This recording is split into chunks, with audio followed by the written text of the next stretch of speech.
എല്ലാവർക്കും സുഖമല്ലേ? ഇന്നത്തെ സ്പെഷ്യൽ രാഗി ദോശയാണ് കേട്ടോ. അധികം ഇപ്പൊ അരി ദോശയെക്കാട്ടിലും കൂടുതൽ എല്ലാവരും രാഗി ദോശയാണ് റെഡിയാക്കാറ്. പക്ഷെ എല്ലാവർക്കും ഒരു പരാതി ഉണ്ട് കേട്ടോ. രാഗി ദോശ എങ്ങനെ ഉണ്ടാക്കിയാലും അരി ദോശയുടെ ടേസ്റ്റ് കിട്ടണില്ല എന്ന്. ഈ ഒരു ഇൻഗ്രീഡിയൻസും കൂടി കൂട്ടി നിങ്ങൾ രാഗി ദോശയ്ക്ക് മാവ് അരച്ച് നോക്കൂ. അടിപൊളി ടേസ്റ്റ് ഉണ്ടാവും, നല്ല ക്രിസ്പി ആയിട്ട് കിട്ടും ചെയ്യും.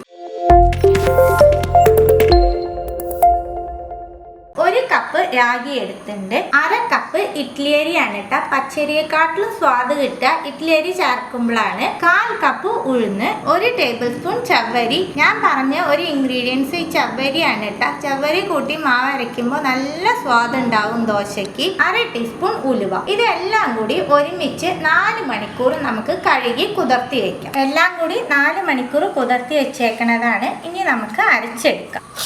2 ട്രിപ്പായിട്ടാണ് അരയ്ക്കുന്നത്. ആവശ്യത്തിന് വെള്ളം ചേർത്ത് ദോശമാവിന്റെ പാകത്തിന് അരച്ചെടുത്തിട്ട് വരാം. 2 ട്രിപ്പ് മാവ് അരച്ചെടുത്തു. അരച്ചെടുത്ത മാവ് ബൗളിലേക്ക് ചേർക്കുന്നുണ്ട്. ജാറ് കഴുകി ആ വെള്ളം കൂടി ചേർക്കുന്നുണ്ട്. നല്ലോണം ഒന്ന് മിക്സ് ചെയ്ത് കൊടുക്കാം. എല്ലാം മിക്സ് ചെയ്ത് കൊടുത്തതിന് ശേഷം 8 മണിക്കൂർ പുളിക്കാനായിട്ട് നമുക്ക് മാറ്റി വയ്ക്കാം. 8 മണിക്കൂർ നമ്മൾ മാവ് പുളിക്കാൻ വെച്ച് എടുക്കുകയാണ്.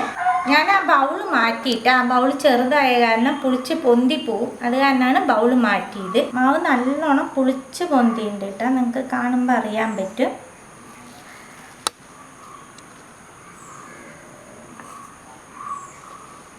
നമുക്ക് ഉപ്പ് ചേർക്കാം. മാവിലേക്ക് ഉപ്പ് ചേർത്ത് മിക്സ് ചെയ്യാം നല്ലോണം. ഇനി നമുക്ക് ദോശ റെഡിയാക്കാം. ദോശ ഉണ്ടാക്കുന്നതിന് മുമ്പ് കുറച്ച് എണ്ണ സ്പ്രെഡ് ചെയ്ത് കൊടുക്കാം.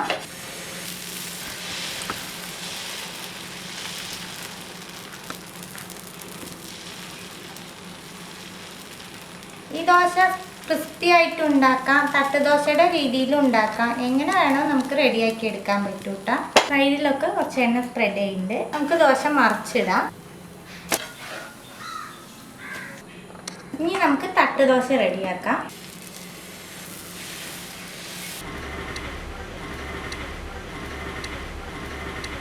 തട്ടുദോശ റെഡിയായി. എല്ലാ ദോശയും നമ്മൾ റെഡിയാക്കി എടുത്തു. ക്രിസ്പി ആയിട്ടും കിട്ടും, തട്ടുദോശ രീതിയിലും കിട്ടും. നല്ല ടേസ്റ്റ് ഉണ്ടാവും കേട്ടോ. തീർച്ചയായിട്ടും എല്ലാവരും ട്രൈ ചെയ്ത് നോക്കണം. ട്രൈ ചെയ്ത് നിങ്ങളുടെ ഫീഡ്ബാക്കൊക്കെ അറിയിക്കാം. പുതിയൊരു റെസിപ്പി ആയിട്ട് അടുത്ത വീഡിയോയിൽ കാണാം. See you. Bye.